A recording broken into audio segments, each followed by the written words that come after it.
আকাশা ভুল। আকাশা যে box office report দিচ্ছে সেটা ফেক। আমি শুধুমাত্র এখানে সন্তান নিয়ে দালালি করছি, সন্তানের প্রমোশন করছি। আমাকে এসবিএফ থেকে টাকা দেওয়া হয়েছে। শুনুন, এই যে আপনাদের যারা বাবা বানিয়ে রেখেছেন না ইউটিউবে, যে সমস্ত আপনাদের ইমোশন ফ্যান ক্যাটারিং করে ইমোশনগুলোকে একত্রিত করে যাদের পেট চলে, আমার চলে না ভাই। আমার ইনকামের অনেক সোর্স আছে, আমি এটা না করলেও আমার সারা জীবন আমাকে বাড়ির লোক বসিয়ে খাওয়াতে পারবে। কিন্তু সমস্যা হলো আপনাদের চোখ খুলে দেওয়ার জন্য কিন্তু ভিডিও তৈরি করি। আপনাদেরকে আমি প্রথম দিন থেকে বলছি, একটা বাংলা সিনেমার ক্ষেত্রে বক্স অফিস কালেকশন হতে পারে না, একদিনে জাম দিয়ে 1.5-2-3 কোটি টাকা হতে পারে না কখনো। এবং gross collection, net collection, share collection, এর মধ্যে অনেক পার্থক্য রয়েছে। এবং মাল্টিপ্লেক্সের যে কালেকশন, সেটা আসলে বোঝা যাবে কে ঠিক বা কে ভুল। নমস্কার বন্ধুরা, শার্ট অফিসে আপনাদের সকলকে স্বাগত। আমি আকাশা। এখন আমরা বাংলা ক্রিসমাসে 4টে ছবি রিলিজ করেছে, তার আজকে মাল্টিপ্লেক্স কালেকশন এক সপ্তাহে শেষে দেওয়া হয়েছে।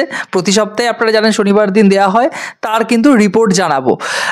আমি যদি প্রথমে খাদান নিয়ে বলি, খাদানের মাল্টিপ্লেক্সে কালেকশন হলো 1,18,00,000 সামথিং। আমি একটু বাড়িয়েই বলি, দেবদাত নিজে তো কোটি কোটি টাকা বাড়িয়ে বলো, আমি 1.5 লাখ টাকা বাড়িয়ে বলছি, 1,20,00,000 টাকা। এখানে মাল্টিপ্লেক্স কালেকশনে এখন পিভিআর, আইনক্স, সিনেপলিস আর মিরাজ মেবি ইনক্লুড করা হয়েছে। তো সেক্ষেত্রে এসবিএফ সিনেমাস প্রচুর রয়েছে, এসবিএফ সিনেমায় প্রচুর শো পেয়েছে।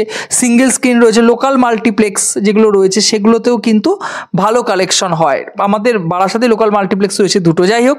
তো সেগুলো যদি ধরা হয়, সে কালেকশনটা 2 double, 3 double, 4 double, 5 double, 6 double হলো, তাহলে 8,10,00,000 টাকা। মানে আপনি একজন ফ্যান, একজন দেবদার ফ্যান, আমি নিজে দেবদার ফ্যান, ঠিক আছে। আমাকে ফ্যান প্রমাণ করার জন্য কোনো কিছু নাচানাচি করার দরকার নেই, প্রয়োজন নেই, আমি মনে করি না।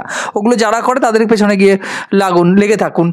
আপনি একজন ফ্যান, এই ব্যাপারটা, এই মাইন্ডসেটটা থেকে বেরিয়ে এসে আপনি ভাবুন যে দেখুন খাদান কিন্তু ভালো চলছে। একটা ছবি মাল্টিপ্লেক্স থেকে প্রথম সপ্তাহে, একটা কমার্শিয়াল, হার্ড কমার্শিয়াল ছবি মাল্টিপ্লেক্স থেকে 1,18,00,000 টাকা ইনকাম করছে।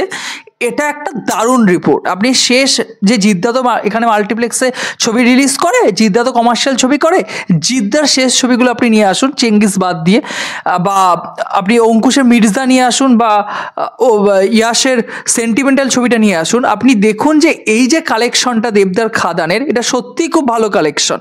তার সাথে single screen, SVF cinemas, local মাল্টিপ্লেক্সগুলো যোগ হয়ে সেই সংখ্যাটা অবশ্যই একটা বড় পরিমাণ অ্যামাউন্টে দাঁড়াবে। এবং আমরা এটাও বলতে পারি, যদি 6 কোটি টাকার ছবি হয়, 7-8 দিনের শেষে গিয়ে 6 কোটি টাকা বাজেট রিকভারি করতে পেরেছে ছবিটা। তার মানে এই নয় আমি সেটার মধ্যে জল মিশিয়ে যদি 7 কোটি হয়, 8 কোটি বলবো। 1 কোটি টাকার গল্প মানে কিন্তু অনেকটা বড় গল্প। এটা এখন ছোট মনে হচ্ছে, যত সময় বাড়বে এই ফারাকটা কিন্তু বাড়তে থাকবে। এবং অনেক প্রোডাকশন হাউসের ক্ষেত্রে, আমি এটা দেবদার ক্ষেত্রে বলছি না, অনেক প্রোডাকশন হাউসের ক্ষেত্রেই গল্পটা হয়, তারা প্রথম থেকে একটু একটু করে বাড়াতে থাকে, যাতে পরের সংখ্যাটা অনেকটা বেড়ে যায়, গ্যাপটা অনেকটা হয়ে যায়। প্রথমে যদি গ্যাপটা অনেকটা বেশি দেওয়া হয়, তাহলে সেক্ষেত্রে ধরা পড়ে যাওয়ার একটা ব্যাপার রয়েছে। এগুলো তারা করে প্রতি সময়, এবং আমি সেটা আপনাদের সামনে তুলে ধরেছি। আমি জানি আমি একমাত্র ইউটিউবে আমি তুলে ধরেছি, এবং জানি যে আমাকেই গালিগালাজটা শুনতে হবে, তার আমার যায় আসে না। আর যদি সন্তানের কথা বলি, সন্তান মাল্টিপ্লেক্স থেকে প্রথম সপ্তাহে শেষে কালেকশন করেছে 55,00,000 সামথিং, 56,00,000 টাকার কাছাকাছি। দেখুন, এক্ষেত্রে আমি বলেছিলাম 2 কোটি টাকার গন্ডি হয়তো পেরোতে পারে সন্তান, কিন্তু আমরা এটাও জানি যে এখানে কিন্তু অবভিয়াসলি এসবিএফ, যেহেতু এসবিএফের ছবি, এসবিএফের নিজস্ব কোনো যে ভেঞ্চার সেগুলো জয়েন্ট নেই, প্লাস লোকাল মাল্টিপ্লেক্সগুলো রয়েছে, লোকাল মাল্টিপ্লেক্সগুলো ধরুন ভালো চলছে সন্তান, সেগুলো এখানে ইনক্লুড করা নেই। যদি সেগুলো ইনক্লুড হয়, তাহলে যে 2 কোটি টাকা গন্ডি এটা আমার বিশ্বাস হচ্ছে না। আমি স্বীকার করছি, কারণ আমরা একটা এস্টিমেট ধারণা দিই, তো সব কিছু মিলিয়ে আমাদের কাছে কোনো রকম কোনো ট্রেড এক্সপার্ট না থাকার কারণে আমরা মিলিয়ে মিশিয়ে সমস্ত কিছু বলি। 2 কোটি টাকা যদি নাও হয়, সে গন্ডি যদি দেবদার খাদান 8 গুণ হতে পারে, আমরা যদি 2-2.5 গুণও ধরি, তাহলে কিন্তু অবভিয়াসলি 1,65,00,000 সব কালেকশন মিলিয়ে আর কি 1,65,75,00,000 টাকা বা 1,80,00,000 টাকার কালেকশন কিন্তু সেখানে দাঁড়িয়েছে। এবার অবভিয়াসলি সেকেন্ড উইক কালেকশন আমরা বুঝতে পারবো টোটাল কালেকশনটা 2 কোটি টাকা পেরিয়ে কোথায় গিয়ে দাঁড়াতে পারে বা দাঁড়িয়েছে। এটাতে কোনো সমস্যা নেই বলায়, জল মেশানো, সত্যি কথা বলা, নিজের দোষটা স্বীকার করে নেয়, এগুলোর মধ্যে কিন্তু কোনো জায়গায় কোনো, আমার মনে হয় কোনো এর মধ্যে ছোট দেখানো, নিজে ছোট হয়ে যাওয়া, এইসব ব্যাপার কিন্তু নেই। যাই হোক, আমি যদি এবারে আর দুটো বাংলা ছবির কথা বলি, একটা হলো চালচিত্র এবং আরেকটা হলো 5 নম্বর স্বপ্নমালেন। সেখানে 5 নম্বর স্বপ্নমালেন একটু নিচে রয়েছে, চালচিত্র একটু ভালো জায়গা অবস্থায় রয়েছে। প্রথম উইকে সে মাল্টিপ্লেক্সে কালেকশন করেছে 14 লক্ষ সামথিং, প্রায় 15 লক্ষ টাকার কাছাকাছি। এটা খুব ভালো ব্যবসা। হ্যাঁ, একটা বারবার করে প্রশ্ন উঠে আসছে, আমি দেখতে পাচ্ছি আমার কমেন্ট বক্সে অনেকে লিখছে ফেসবুকে, এবং প্রতিমটি গুপ্ত যেহেতু আমার কোনো মেসেজ করেছেন, কমেন্ট বক্সে তিনি কমেন্ট করেছেন, জিয়াউল ফারুক অপূর্ব পোস্টটি শেয়ার করেছেন আমার রিভিউটি চালচিত্রের। তো সেখানে বারবার করে জানানো হচ্ছে ডিরেক্টরকে যে কেন ছবিটি ভালো হওয়া সত্ত্বেও হল পায়নি। এটা সত্যি একটা খুব খারাপ বিষয়। একটা ভালো ছবি, এত ভালো ছবি, এবং আমরা বর্ষ সেরা ছবিগুলোর তালিকায় সবাই রেখেছি মোটামুটি, সে ছবিকে হল দেওয়া হচ্ছে না, যেখানে পজিটিভ রিভিউ কিন্তু সব থেকে বেশি চালচিত্রে রয়েছে।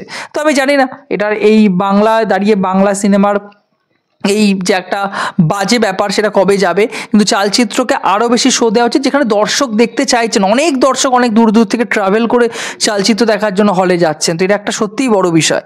আর আরেকটা ছবি তো 14.5-15 লাখ টাকার একটা ব্যবসা দিয়েছে, এবং 5 নম্বর স্বপ্নমালেন ছবিটি কিন্তু 8 লাখ টাকার একটু ওপরে, 8 লাখ প্লাস, প্রায় 8.5 লাখ থেকে 9 লাখ টাকার একটা ব্যবসা দিতে পেরেছে, খুবই কম। তবে 5 নম্বর স্বপ্নমালেনে বড় কোনো যেহেতু মুখ নেই, তবে পুরনো অনেক মুখ আমরা দেখতে পেয়েছি, ভালো শিল্পীদেরকে আমরা দেখতে পেয়েছি। তো অবভিয়াসলি আশা করছি 10 লাখ টাকা তার পরে কিন্তু একটা ভালো ব্যবসা দিতে পারবে।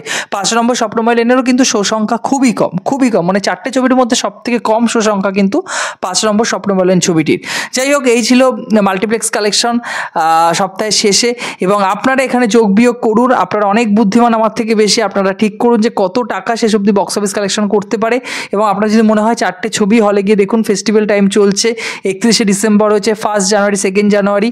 তো অবশ্যই ফ্যামিলির সাথে গিয়ে 4টে বাংলা ছবি এনজয় করুন, দেখুন।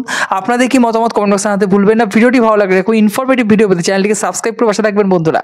জয় হিন্দ।